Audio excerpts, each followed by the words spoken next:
Terus udah tambah teh manis, es buah gitu kan. Tambah kolak semangkok kecil, Jangan tambah lupa. makan besarnya.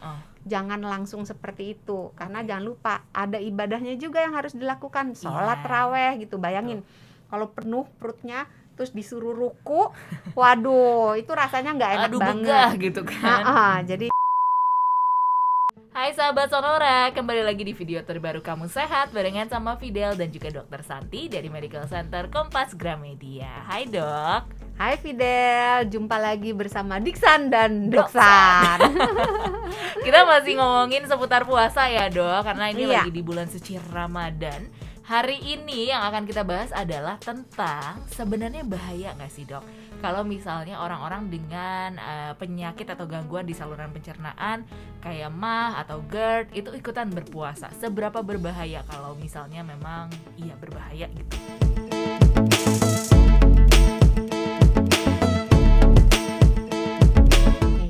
Sebenarnya berbahaya kalau dijalankan dengan cara yang salah. Jadi kalau dijalankan dengan cara yang benar dan penyakitnya belum parah-parah banget, itu sebenarnya masih aman, tidak berbahaya. Tapi kita harus tahu bagaimana caranya berpuasa bagi penderita yang GERD atau sakit MAH, supaya nggak penyakitnya tambah parah, tapi malah bisa membawa kesembuhan. Bisa dok. Ya mungkin kalau sembuh banget membaik ya. Bisa aja sih, beberapa orang malah sembuh bener. Bisa. Karena ketika puasa kan saluran pencernaan istirahat. Oh, detox gitu ya dok. Iya, jadi diberi kesempatan untuk memperbaiki diri. Jadi luka-luka di dalam dinding usus, di dalam dinding lambung itu diperbaiki karena dia tidak bekerja.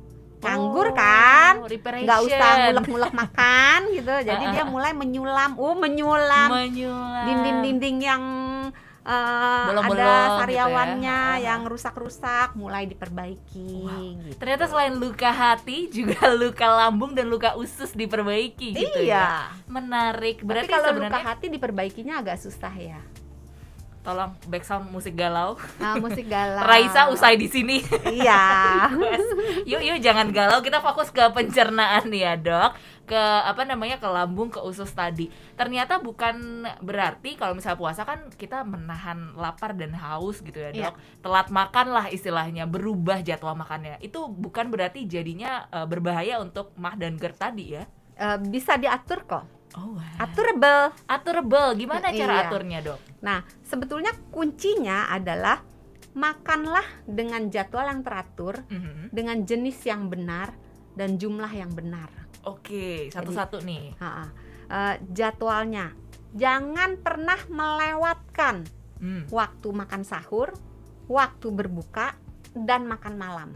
Oke. Ditambah dengan 2 kali snack di antara kedua waktu makan itu.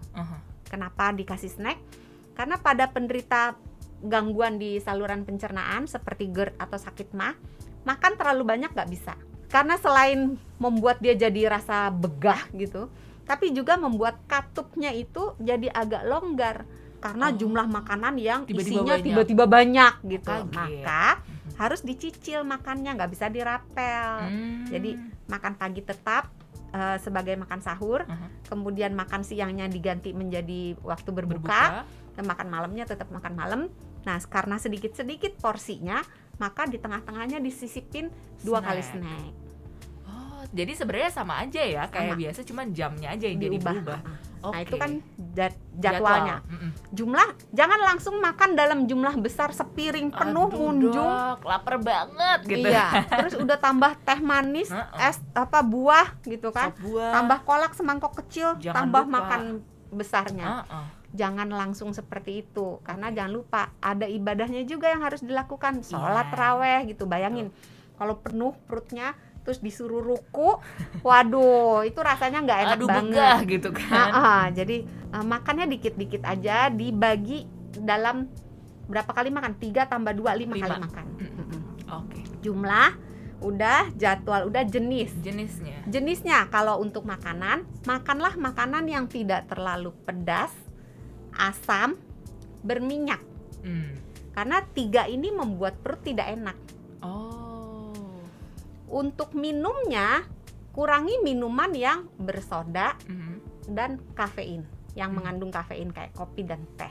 Karena itu juga bikin perut kembung, menimbulkan gangguan perut. Gampang kan? Sebenarnya gampang untuk didengar, dicatat, tapi susah untuk dipraktikkan, Dok. Karena biasa kan pilih yang kayak pilihannya terlalu banyak, yang manis misalnya, atau yang bersoda, yang gampang aja deh gitu, Dok. Sebetulnya tinggal kita melihat pilihan yang ada, kita memilih di antara yang pilihan terbaik, ada itu yang gitu terbaik untuk kita, yang paling cocok untuk kita. Aduh, milih jodoh nih, apa milih makanan buka puasa sih? Milih makan buka puasa aja kayak berjodoh gitu ya. Makanya dari berbagai ini pilihan tidak pilih yang terbaik gitu kan karena ya. tingginya kurang dari 160 jadi tidak cocok. Miss Indonesia apa gimana nih kalau tiba-tiba ngomongin tinggi gitu kan. Oke, berarti itu ya 3 kuncinya adalah jadwal, jenis, dan juga jumlahnya. Oke. Dan jangan lupa pada pasien GERD itu jangan langsung berbaring setelah makan.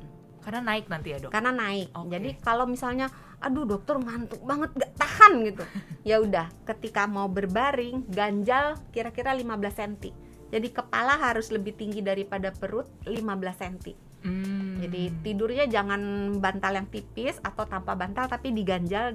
Jadi tidurnya kayak apa, setengah duduk.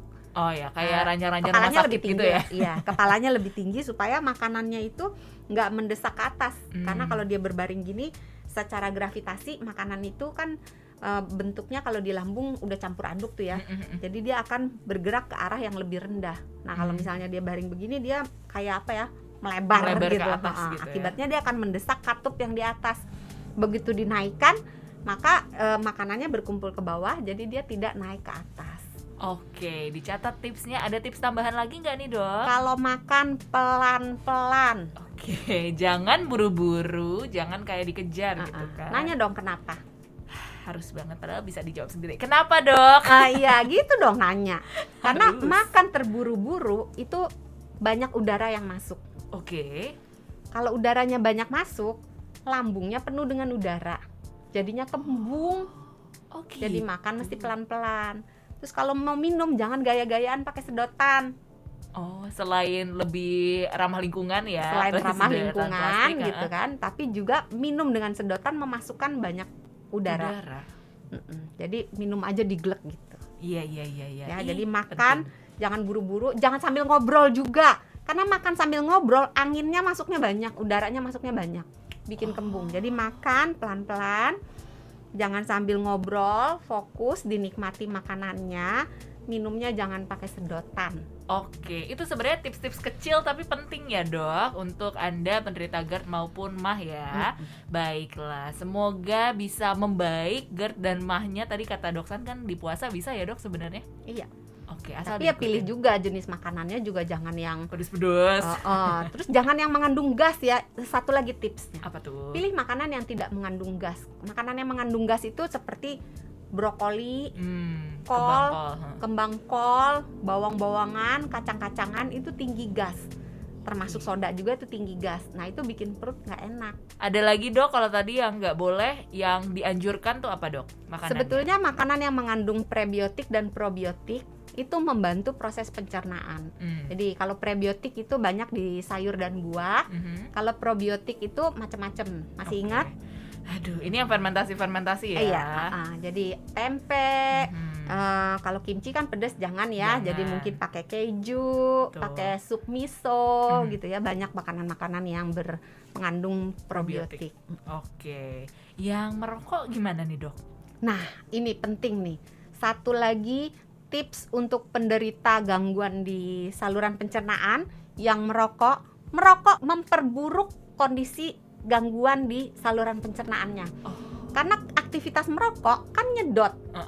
Bayangin kalau kita ngerokok disedot kan. Nah, selain asapnya yang masuk, udara juga ikut kesedot masuk. Kembunglah perutnya. Oh, wow. Jadi tambah tidak enak. Yang pertama itu.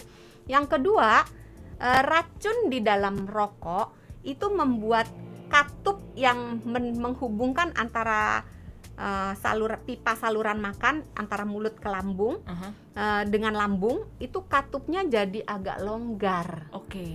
Karena itu makanan yang ada di dalam lambung atau asam lambung yang ada di dalam lambung gampang bocor naik ke atas. Naiklah dia. Iya, jadi kalau bisa kan udah selama berpuasa nggak boleh ngerokok tuh. Iya dong.